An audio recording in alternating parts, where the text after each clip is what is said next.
Tired of carrying books around? We understand student life is not easy, and for that reason, we're here to relieve the stress on your shoulders and your pocket, free from heavy expensive books, and leave you with more room in your bag to carry other essentials you need. The type of business we're going to own is a public limited company where we can sell shares to the public and government agencies. Our main competitors who have established businesses are Waterstones and WH Smith. The vision is to expand into supplying books for primary school and secondary school students, also college students, as well as books for leisure.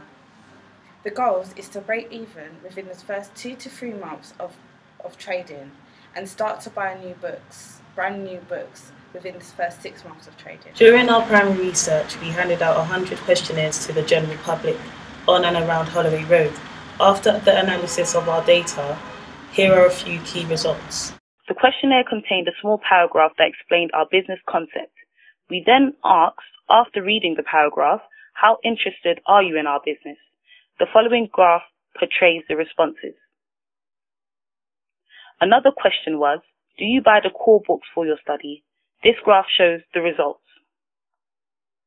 We then went on to ask, from the people who answered none of them and some of them, if offered a service like ours, would you be more likely to buy your core textbooks? They all answered yes, and this can be portrayed in the graph below, proving our business to be a viable idea. Whilst conducting secondary research on sources such as Mintel, Keynote, and the school's web directory, it was found that there was just over 21 educational establishments in and around Holloway Road, including universities, colleges. This gives us an idea of how large our target market will be. Our company's unique selling point is the fact that we will be selling second-hand books for university students. There is no other bookshop on Holloway Road, and after inquiring in the university's library, it appears that students often inquire about second-hand books as they do not have funds for brand new expensive books. The library gives all of its old books to charity, so this is a gap in the market for our company. Field research proves there is a demand for second-hand books. We plan to disable our USB sticks and limit the access to the storage device in order to prevent students from copying the software from these USB sticks onto their computer and sending them on to other students. There will also be a manually set registry key to prevent users from formatting and ejecting the USB devices.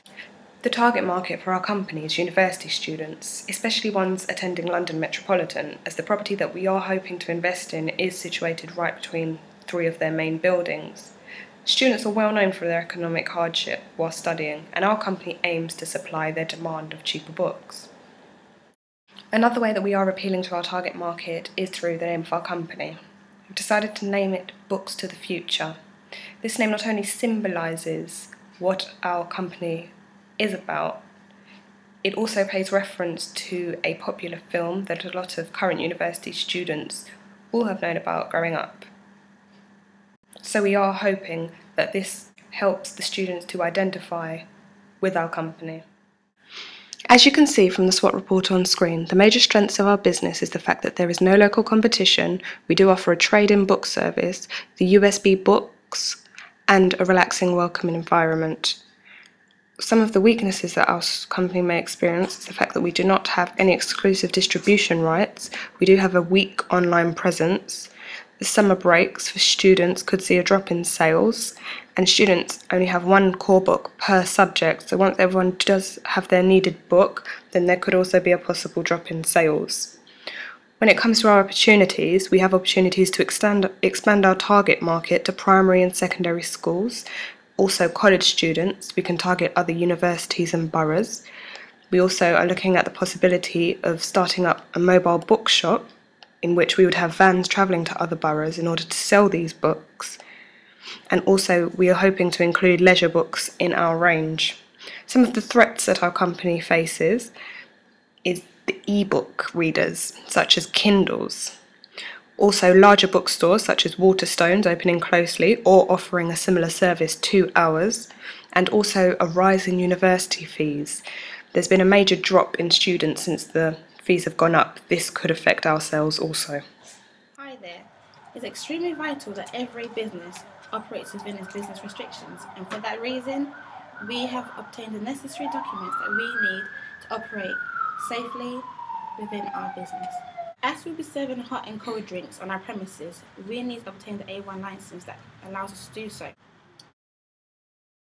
We'll be charging taxes as we're selling physical products, so we need to get with our State of Department of Revenue to set a sales and taxes account in order for us to pay them their taxes.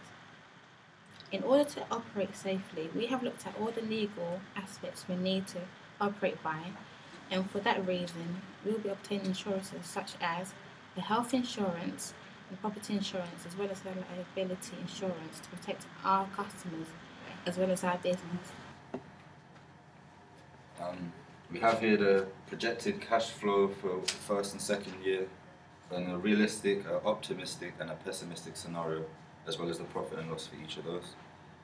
In all of the scenarios from May till September, as highlighted in yellow, we expect a slight drop in sales by estimated a third due to term times, and this is the summer break for universities. In the first year, on the realistic scenario, we expect the number of customers at about 13,400, and the rent will be about £3,000 a month. For the second year, we expect about 14,570, an increase on custom as it's the second year of trading. The optimistic scenario in the first year, we expect about 16,825 customers. To set this scenario from the other one, we have an increase in sales. There's a cheaper rent at £2,000 a month and cheaper suppliers, which are reduced by 10% for this scenario.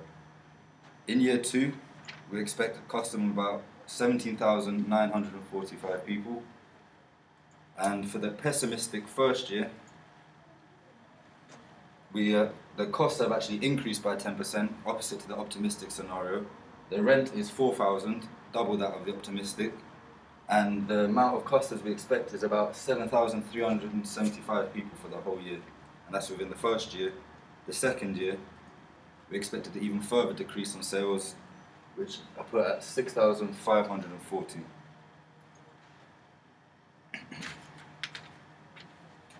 Towards the graph now, we're showing the estimated profit for each of the scenarios, the realistic, optimistic and pessimistic. Within the first year of the realistic, we expect about £87,693.36 net profit, and £105,025.84 in the second.